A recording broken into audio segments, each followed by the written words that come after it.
Good morning, students. Today we will read the story at Grandfather's House. Unit number 12. Words to Know. Bundle, a collection of things tied or wrapped up together. Explore, move through an unknown area in order to learn about it. Fetched, brought, goat. Heap, pile. Realize, became aware of something, tidily, neatly, orderly. Hayloft, a place at the top of a farm building used for storing hay. Now we will start reading. As soon as the woman left, grandfather sat down on the bench outside his house. Hedy saw that he was busy and decided to explore. She walked round the side of the wooden building. She noticed an empty goat house and some tall trees. The wind made a rushing and roaring sound as it blew through their tall branches. Hedy walked round and found herself back next to grandfather. She stood in front of him and waited. Grandfather noticed the girl and asked, "What do you want?" Hedy's eyes were bright with excitement. "I want to see what is inside the house," she said. "She looks like a clever child," thought grandfather. He stood up. "Come then, and bring your bundle of clothes," he said. "We must put them in the cupboard." Inside the house, Hedy looked round. The ground floor was one big room. Grandfather's bed was in one corner. A large fireplace was in the middle of the back wall of the house. Next to it, there was a large cupboard with some shelves. Inside the cupboard, there were clothes on one of the shelves. Hedy pushed her bundle to the back of this shelf out of the way. On another shelf were some plates, bowls, cups, and spoon, and a knife. Below them there was a loaf of bread, some meat, and some cheese. Hedy looked carefully round the room and asked, "Where will I sleep, grandfather?" "Wherever you like," he answered. Hedy was delighted and began looking to find the best place to sleep. In the corner near her grandfather's bed, she saw a short ladder against the wall. She climbed up and found herself in the hayloft. There lay a large heap of fresh, sweet-smelling hay. In the wall was a round window. Hedy looked out of it. She could see right down the valley. "I shall sleep up here, grandfather," she called down to him. "It's lovely up here. Come up and see hay. See how lovely it is." "Oh, I know all about it," he answered. "I'm getting the bed ready now," she called down. "But I will need a sheet." "You can't have a bed without a sheet. You have to have one to lie upon." "All right," said grandfather. He went to the cupboard. After searching for a few minutes, he pulled out a thick, heavy, old cloth. It was a bit rough, but it was all he had that could be used as a sheet. He carried it up to the loft. In the loft, Hedy had already made quite a nice bed. She had put an extra heap of hay at one end for a pillow. She had arranged it in a way that when in bed she would be able to see out through the round window. "Well done," said her grandfather. "Now we must put on the sheet. But wait a moment first." Saying this, he went and fetched more hay to make the bed thicker. Hedy would be very comfortable and would not be able to feel the hard floor underneath her bed. Hedy had good hold of the sheet, but it was almost too heavy for her to carry. It was a good thing that the sheet was thick and heavy, because the sharp stalks of the hay would not poke through it and hurt her. Grandfather and Hedy worked together to spread the sheet over the bed, tucking it in under the hay. It now looked like a very tidy and comfortable bed. Hedy looked thoughtful. Hedy looked thoughtful. "It needs a cover, grandfather," she said. "Ah, yes," he agreed. After more searching, he found a small cover for Hedy. She was very pleased with her bed and wanted to go to sleep. "I think we might eat something first," said grandfather. "What do you think?" In the excitement of bed making, Hedy had forgotten everything else.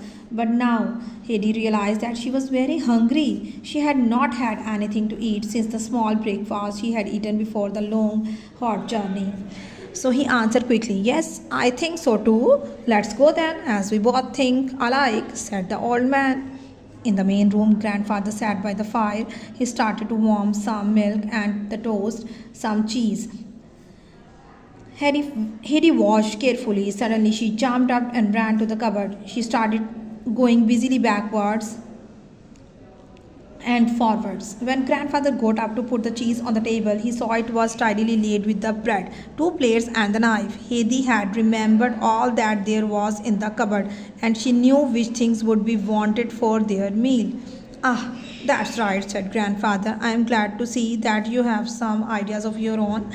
As he spoke, he laid the toasted cheese on some bread, but there is still something missing. Hedy thought, what is it? She looked at the jug of milk, then she ran quickly back to the cupboard and got the two bowls from it. Good, very helpful. Now, where will you sit? Grandfather was sitting on the only chair in the room.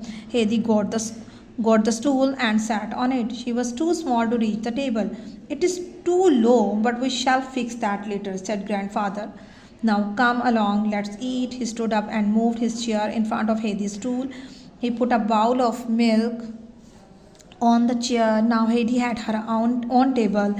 Then he brought her a large slice of bread and a piece of golden cheese and told her to eat. Hedy lifted the bowl with both hands and drank without pause till it was empty.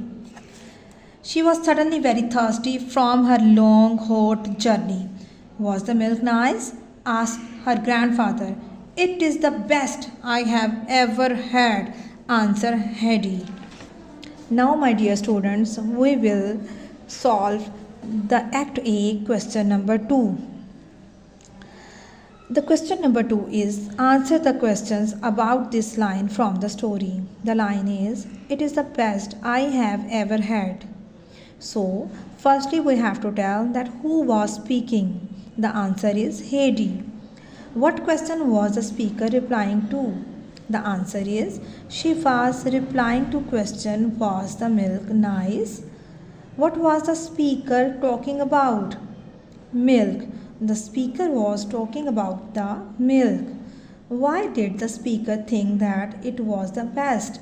Because she was thirsty after her long and hot journey. Now we will move to Act B, which is working with words.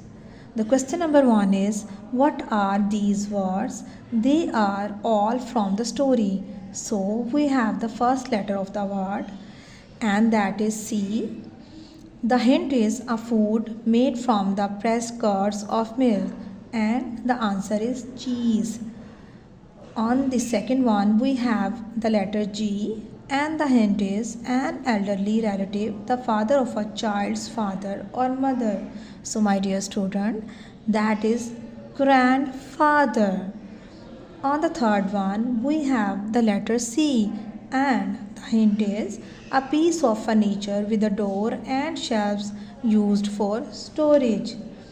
On the fourth one, we have the letter B, the first meal of the day, and that is breakfast.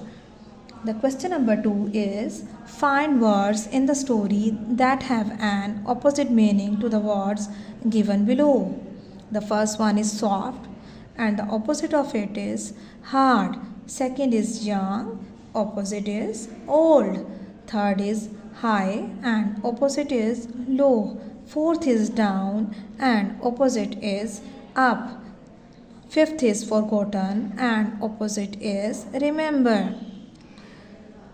Sixth is lost, and opposite is found. And 7 is stupid, and opposite is wise. My dear students, you have to solve all these questions on your books. I will check them and take the listening tomorrow. Allah Hafiz.